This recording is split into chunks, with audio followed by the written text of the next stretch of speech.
te bu ñu xasee jóg di yóotu lu mel ni maire ni dama bëgg a jiite nit ñi war na nit ñi nga xam ni ñooy wote di tànn ñu xam kooku mooy kan ak fu mu toj comme ni ñu koy waxee souvent man nag xëy na tojuma fenn mais am na fu ma defar donc maa ngi jéggalu ci loolu parce que loolu ba kaddu la bu ñuy wax Mbour 1 bii lu tax ba ni fi laa juddoo fi laa yaroo fi laa màggee mooy sama cousin yi ni Mor jiite nga xam ni moo fi jiitu ci jataay bi moom ak sama yeneen cousin yi nga xam ni ñoo dëkkandoo jàkkay mësoo gi taal ñi miin Mbour 1 jamono bañ koy wax Parka Mbam boobu fii nekk Bartimé ab sën bu mag moo fi nekkoon jamono yooyu ci lañ dëkkoon ñun Mbour 1 ci seen kër ñoom parce que moom papam sama magu papa la ci kër googu lañ juddoo ñu duggandoo ndéegu góor foofu am na benn moment nag ñu jóge fi dem ñun Randoulène Sud tuxu foofu ba ñu fa tuxoo teewul quartier Mbour 1 man ak moom suñu histoire di continuer parce que Randoulène Sud laa daan jógee di jàng see daara fii li yàlla di def dañ koy wax souvent ni le hasard n'existe pas fii ñuy defee jataay bi nii fii la daara ji nekk ñaari kër yi taxaw ngeen di seet mu nekk kër Cheikh Bey yàlla na ko yàlla yërëm dafa gaañu këram la aaloon Oustaz Kayre ñi dëkk fii yëpp Mbour 1 xam nañ ko fi la yoroon daara ñun ñu daan jógee Randoulène Sud suñu waajur jël ñu jox ñu ko teg ñu ci ay loxo moo ñu yar Oustaz Kayre moom la ñu nekkal mu jàngal ñu nekk taalibe bu ndékki jotee ñu yor suñu pot dem yalwaani ndékki dugg ci kër yi fii yëpp kër yi amul benn kër bu ma fi tegul sama tànk dem garage jamono yooyu yalwaan ndékki neex na parce que jamono yooyu la Nestlé xew Nestlé xale yi xamuñu ko Nestlé benn genre potu meew la woon boo xam ni dafa daan far di liddee ko saf suukar xam nga xale day bëgg lu saf suukar boo daan yalwaan yi li nga gën a bëgg mooy ñu sarax la potu Nestlé bu des tuuti boo demee garage nga ñëw ni laara biraaran ñu sarax la ndékki nga ñibbisi boo ñibbisee jàng sa alliwa ba midi jot ngeen wéer dem yalwaani añ dem Sofraco Grand Standi yalwaan ba 1h 14h ngeen ñëw bu guddi jotee ngeen yalwaani reer duggaat ci kër yi ba 21h am na benn kër bu nekk fii ci ginnaaw muy kër Pa Sooti Baaji ak kër Abiyatu Koli xam nga taalibe day sot bu ñu yalwaanaan ba 21h dañuy ñëw taxaw ci fenêtre yi di seetaan télé ci kër googu bu 21h 21h30 maximum 22h ñu jibbi ci daara ji bu ñu reeree ba pare oustaz takk sareetam dem këram mi ngi nekk fii benn village bu tudd Kër Baara Kayre fa la daan dem ñibbi bàyyi ñu fi bu ñu fi bàyyee li may wax ci cop teg taalibe suñu wanee gannaaw rek fii lañ daan génn teg suñu bal fii lañ daan footballé ba minuit fii diggante bi bu 22h jotaan heure boobu doo fi gis picc nit du taxawal fi heure fi la ñuy nekk di football ba minuit dem tëddi donc loolu moo ma lii ak Mbour 1 yàlla di def di doxal jamono bañ jugee Randoulène Sud ñëw dëkk fii à 2 pas ci daara bi ma dëkkoon loolu tax ma ni le hasard n'existe pas ñu jugee foofu ànd ak loolu lépp suñu àlliwa ci wàllu français également ñu ngi ko doon suivre jàng école primaire ci école Château d'Eau moom lañ tuddee Mamadou Diaw léegi fa lañ jàngee primaire def fa CM jugee fa dem lycée Malick am suñu bac dem université Cheikh Anta Diop dugg fa 2002 yàlla defal ñu suture ci kattanam ak mbaaxam ba ñu génn fa ak diplôme bi gën a kawe sur le niveau universitaire muy doctorat turu docteur bi foofu la jógee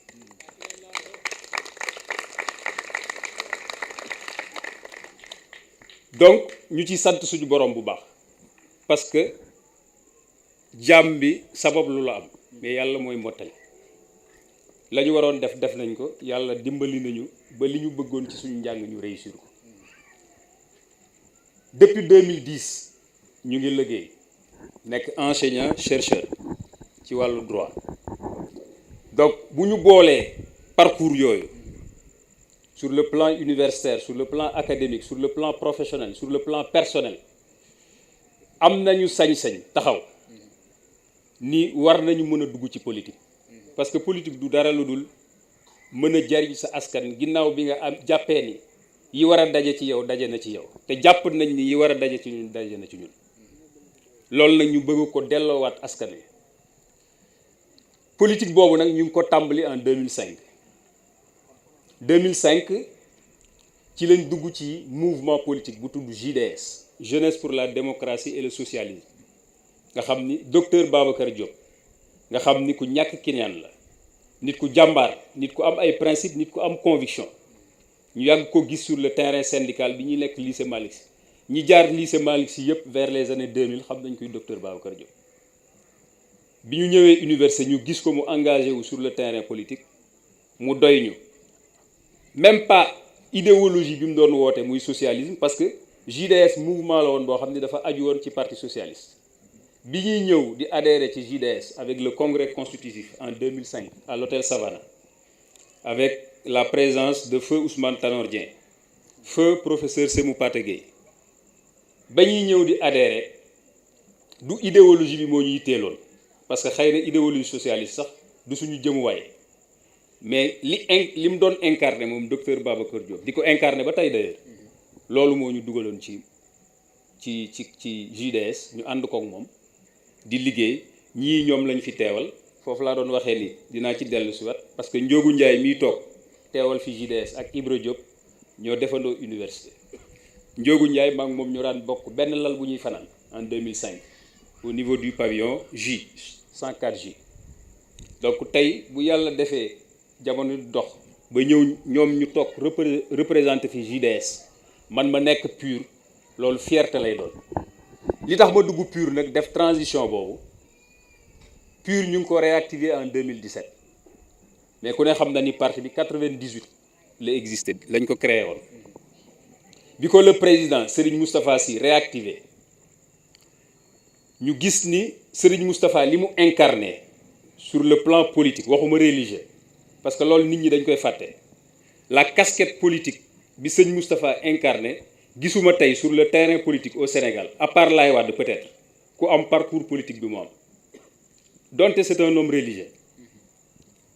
durant les années 90 engagement politique bi mu def ci Sénégal pour l'alternance ci ñi fekkee jamono yooyu nga xam ni avec le régime socialiste benn télé moo fi amoon benn rajo moo fi amoon ku bëgg a marche ñu duma la mu jël engagement bu doy ni sacrifier boppam sacrifier le mouvement Moustarchidine pour alternance am kooku kuy am légitimité ci dëkk bi ci wàllu politique moo la ëpp légitimité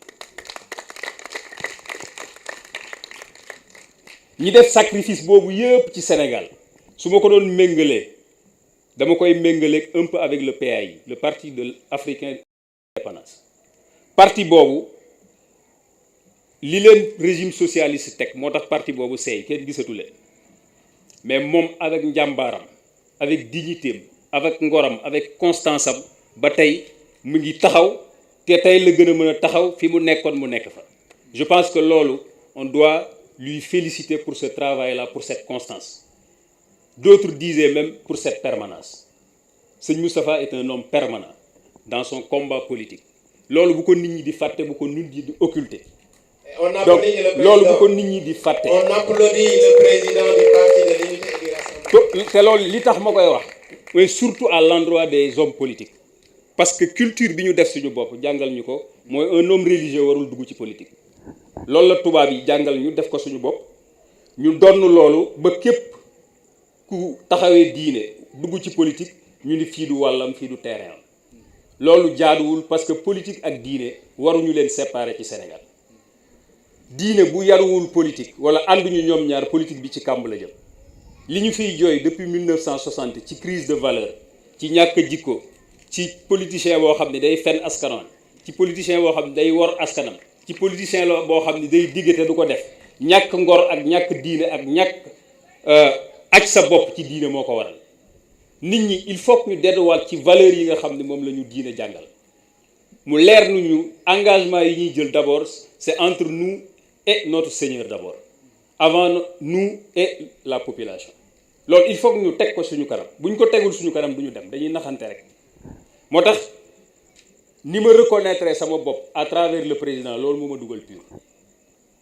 ma dugg PUR 2017 ñu dem élection législative j'étais investi sur la liste nationale des députés ñu am 3 députés j'ai fait la campagne en faisant tout le tour du Sénégal en 2017 ñu jóge ci loolu ñu dem ci présidentielle 2019 j'ai fait toute la campagne en faisant le tour du Sénégal avec notre candidat El Hadj Issa Sall tout le Sénégal fu ne dugg nañ fa j'ai assisté aux événements de Tambacounda ces événements nga xam ni tey bu ñu taxawee fii di wax xam ni yàlla moo yor bakkan moo tax mais damay wax sama soxna souvent di ko tooñ ni ko heure bi waroon na fekk nga tënj ma ba summi bu yàgg bañ naan yaa ngi wuti wat borom kër ndax événement yooyu ku ko dund mucc ci di nga xam ni yàlla bu dogalul nit bakkanam mu des fenn du fa des te nit warul ragal dara yàlla defal ñu sutura ba ñu taxaw tey avec suñu secrétaire général Mamadou Makoli que je remercie au passage pour sa générosité bi élection locale yi taxawee ñu ni leen nañu tànn candidat ñu ni kat Mamadou jiite mi fi mu jaar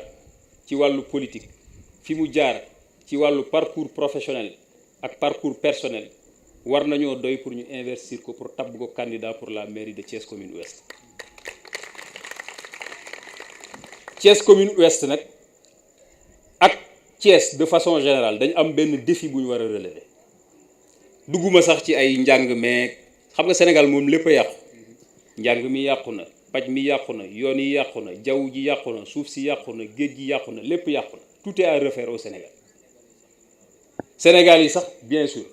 foofu laa commencé d'ailleurs ci respecter rendez-vous am na taar yu nekk ci suñu bopp yoo xam ne il faut ñu dindi ko bu ñu bëggee defar réew mi mais défi bi gën a mag pour ces élections locales là pour ñu wan waa Sénégal ni leen waa Thiès pare nañ pour le changement mooy xas wu bon wi ñu wutal woy wu ñaaw wi ñu wutal à travers le Sénégal te kenn wutaluñu ko ki dil ko jiite la ville de Thiès ki nga xam ni moo fi teg tànk mooy lan mooy nitu Thiès Sénégal yëpp koo wax léegi mu nitu Thiès mooy koo xam ni lu mu la wax tey suba mën na cee génn mooy koo xam ni li mu lay wax gëmu ko mooy ki nga xam ni amul conviction amul gëm-gëm amul principe te ku ne xam na ni loolu du nitu Thiès biñ koy xam avec la grève des cheminots de 1947 dirigée par l'extraordinaire Ibrahima Sarr bi nga xam ni suñu mbokk yi moom lañ tuddee seen permanence bi nekk fii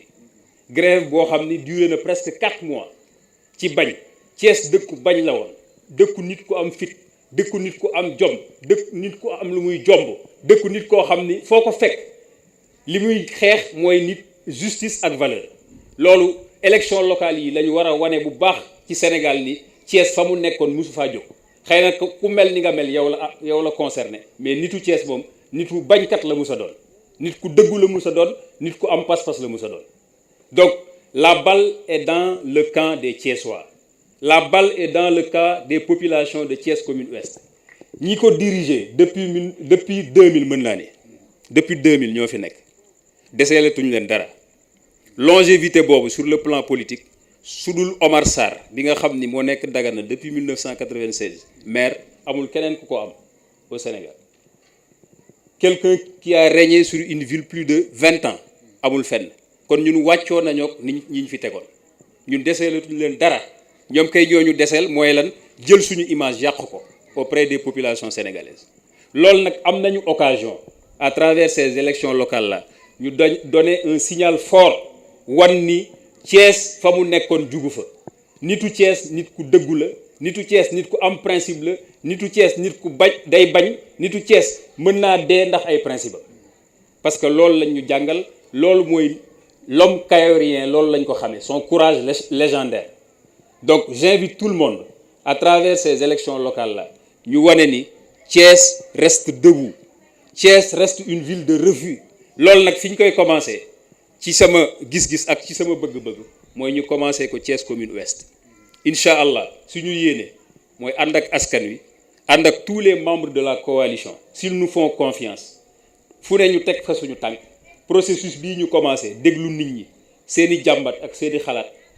li ciy jóge ñu tënk ko programme jébbal ko nit ñi ba incha allah au soir du 23 janvier 2022 ñu xam ni